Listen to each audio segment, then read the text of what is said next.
కాంగ్రెస్ పాలనలో రైతన్నలు రోడ్డెక్కుతున్నారు. కామారెడ్డి జిల్లా పెద్ద కోడపగల్ మండల కేంద్రంలో రైతులు రోడ్డుపై బైఠాయించి ధర్నాకు దిగారు. రైతులందరికీ సంపూర్ణ రుణమాఫీ చేయాలని డిమాండ్ చేశారు. ఎన్నికల్లో మాయమాటలు చెప్పి అధికారంలోకి రాగానే హామీని తుంగలో తొక్కారని మండిపడ్డారు. రేవంత్ సర్కార్ రుణమాఫీ చేయటంలో విఫలమైందన్నారు. రుణమాఫీతో పాటు భారీ వర్షాలతో దెబ్బతిన్న పంటలకు నష్టపరిహారం చెల్లించాలని డిమాండ్ చేశారు.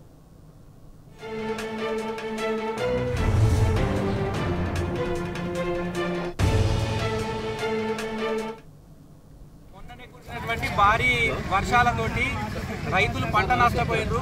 అయితే మన రాష్ట్రంలో వేరే జిల్లాల్లో ఏ విధంగా అయితే పంట నష్ట పరిహారం ఇవ్వడానికి వాళ్ళు సర్వే చేస్తున్నారో అదేవిధంగా మన జిల్లాలో కూడా ఉమ్మడి నిజామాబాద్ జిల్లాలో కూడా మన దగ్గర ఇప్పుడు మన పెద్దకోడపగల్ మండలంలో బిచ్చుకుంద మండలంలో ఈ నష్టపోయిన పంటలకు పరిహారం ఇవ్వడానికి ప్రభుత్వం వాళ్ళు వెంటనే వ్యవసాయ అధికారులను పంపించాలా, క్షేత్రస్థాయిలో వాళ్ళు సర్వే చేసి ఎవరెవరు నష్టపోయారు, ఏ పంట ఎంత నష్టపోయిందో వాళ్ళు సర్వే చేసి రైతులందరికీ కూడా పరిహారం ఇప్పించి ఆదుకోవాలని చెప్పేసి మేము ముఖ్యంగా డిమాండ్ చేస్తూ ఈరోజు రైతులందరూ కూడా ఇక్కడ ధర్నా చేయడం జరుగుతుంది.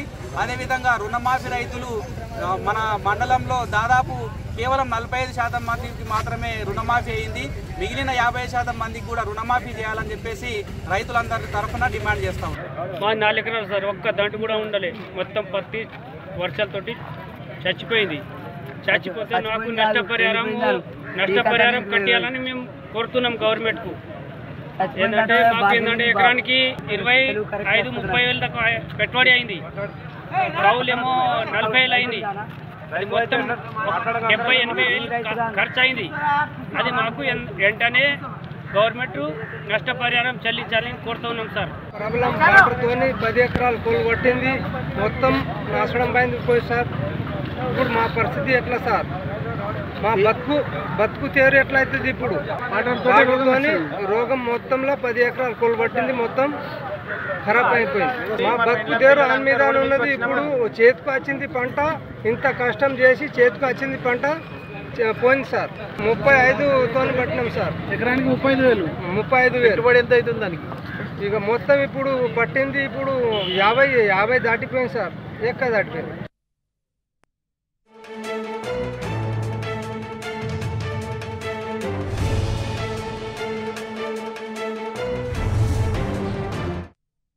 ఇక రైతుల ఆందోళనపై మరింత సమాచారాన్ని మా ప్రతినిధి రవీందర్ అందిస్తారు. రవీందర్, చెప్పండి, కామారెడ్డి జిల్లా పెద్ద కోడపగల్లో రైతులు రోడ్డెక్కారు. ఆంక్షలు లేకుండా రుణమాఫీ చేయాలని అండ్ అలాగే పంట నష్ట పరిహారం కూడా చెల్లించాలని డిమాండ్ చేస్తున్నారు. దీనికి సంబంధించిన అప్డేట్ ఏంటి? ఇందులో ఇవాళ ఉమ్మడి నిజామాబాద్ జిల్లాలో ముఖ్యంగా తెలంగాణ రాష్ట్రంలో రైతాంగం సంక్షోభంలోకి నెట్టివేయబడింది. సంక్షోభాన్ని రైతాంగం ఇవాళ ఎదుర్కొంటుంది. తమ సమస్యను ఎవరు పట్టనట్టు వ్యవహరిస్తున్నారని ఆందోళన వ్యక్తం చేస్తున్నారు. ప్రభుత్వ యంత్రాంగం పూర్తిగా పనిచేస్తుందా లేదా అనే విషయం కూడా రైతులు ఆందోళన చెందుతున్నారు.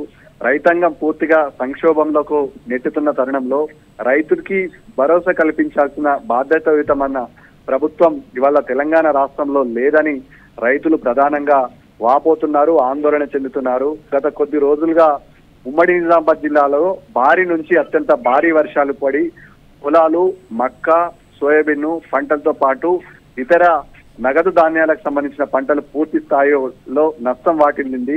ఈ నేపథ్యంలో పంట నష్టపరిహారం చెల్లించాలి, పంటలను సమగ్ర సర్వే చేయాలి, రైతులను ఆదుకోవాలని ప్రధానంగా గత కొద్ది రోజుల నుంచి రైతులు ఆందోళన వ్యక్తం చేస్తున్నారు. వర్షం పడి పూర్తి స్థాయిలో పంటలు దెబ్బతిన్నాయి. ఇప్పటి వరకు ప్రభుత్వం యంత్రాంగం స్పందించలేదు. తమ పొలాలకు వచ్చేసి ఎంత మేరకు నష్టం జరిగింది, ఏ మేరకు నష్టం జరిగిందనే అంశంను ప్రభుత్వ వర్షం నుంచి లెక్కలు తీసిన దాఖలాలు లేవు. గత సమయంలో ముఖ్యమంత్రి కేసీఆర్ కొనసాగిన సమయంలో ఏదైనా రైతుకు విపత్తు లాంటి పరిస్థితి ఏర్పడితే తక్షణమే అక్కడ ఉన్నటువంటి ఏఈఓ స్థాయి నుంచి అగ్రికల్చర్ జేడీ వరకు కలెక్టర్లు మొదలుకునే అధికారులు రైతుల పొలాల్లో ఉండే పరిస్థితి గతంలో ఉండే, కానీ ఆ పరిస్థితి పూర్తిగా రూపుమాపింది. తీవ్ర పంట నష్టం వాటిల్లినటువంటి రైతాంగం సంక్షోభంలోకి నెట్టింది. ఒక పక్క పంట రుణ మాఫీ కాక, మరో పక్క రైతు బంధు రాక అనేక అంశాలతో ఇవాళ రైతాంగం ఇబ్బంది పడుతున్న తరుణం ఉమ్మడి నిజామాబాద్ జిల్లాలో ముఖ్యంగా జుక్కల్ నియోజకవర్గంలో ప్రస్తుతం మనం చూస్తున్నాం. పెద్ద కోడపగల్ మండలంలో ఉన్నటువంటి ఏదైతే రైతాంగం ఉందో, రైతాంగం దాదాపుగా ఇవాళ రైతు సంఘం ఏర్పడి రైతులంతా ఒక సంఘంగా ఏర్పడి ఒక్కతాటికి వచ్చి ఇవాళ ఆందోళన చేస్తున్నారంటే పరిస్థితి ఎక్కడి వరకు వస్తుందో అర్థం చేసుకోవచ్చు. ప్రభుత్వం మాట ఇచ్చింది, సకాలంలో పంట రుణమాఫీ చేస్తామని చెప్పింది. కానీ కాలం గడిచింది. 3 పర్యాయాలుగా ప్రభుత్వం కళ్ళబొల్లి మాటలు చెప్పి రైతులకు ఇబ్బంది పెట్టే ప్రయత్నం చేస్తుంది తప్ప ఆంక్షలు విధిస్తుంది, కొరువిలు పెడుతుంది, అనేక రకాల ఇబ్బంది పెడుతుందని రైతులు స్వయాన ఆవేదన వ్యక్తం చేస్తున్నారు, ఆగ్రహం వ్యక్తం చేస్తున్నారు. అందులో భాగంగానే పెద్ద కొడపగల్ మండల కేంద్రంలో రైతులు పెద్ద ఎత్తున ఇవాళ నిరసన కార్యక్రమాలకు దిగారు. తక్షణమే పంట నష్టపరిహారం చెల్లించాలి, దాంతో పాటు ఏకకాలంలో రైతులకు రుణమాఫీ చేయాలని ప్రధానంగా డిమాండ్ చేస్తున్న పరిస్థితి ఉమ్మడి నిజామాబాద్ జిల్లాలో మొదలుకుంది. ఇక పంట రుణమాఫీతో పాటు అదేవిధంగా ప్రభుత్వం అధికారంలోకి వచ్చిన తర్వాత ఏకకాలంలో రుణాలు మంజూరు చేస్తాం, దాంతో పాటు రుణమాఫీ చేస్తామని చెప్పిన ప్రభుత్వం ఇప్పటికీ రుణమాఫీ జరగలేదు, కొరివిలి పెడుతుంది. క్షేత్రస్థాయిలో పరిస్థితి చాలా సీరియస్ గా ఉంది. బ్యాంకుల చుట్టూ తిరిగింది, మాకు ఖాతాలో మా డబ్బులు పడ్డాయా లేదా, ప్రభుత్వం రుణమాఫీ చేసిందా లేదా అని బ్యాంకుల చుట్టూ ప్రతిరోజు రైతు తిరిగి తమ అకౌంట్ చెక్ చేసుకోవాల్సిన దుస్థితి ఏర్పడిందంటే, ఒక పక్క వర్షాలతో దెబ్బతిన్నారు, పొలాలు ఉండాల్సిన రైతు ఇవాళ బ్యాంకుల చుట్టూ క్యూ కడుతున్న సందర్భం స్పష్టంగా కనబడుతుంది. సింధూరా, ఉమ్మడి నిజామాబాద్ జిల్లాలో రైతులంతా ఆగ్రహం వ్యక్తం చేస్తున్నారు. పంట రుణమాఫీ కాక అదేవిధంగా పంటకు నష్టపరిహారం అందక ఇబ్బంది పడుతున్న పరిస్థితి స్పష్టంగా కనబడుతుంది. Right, thank you Ravinder.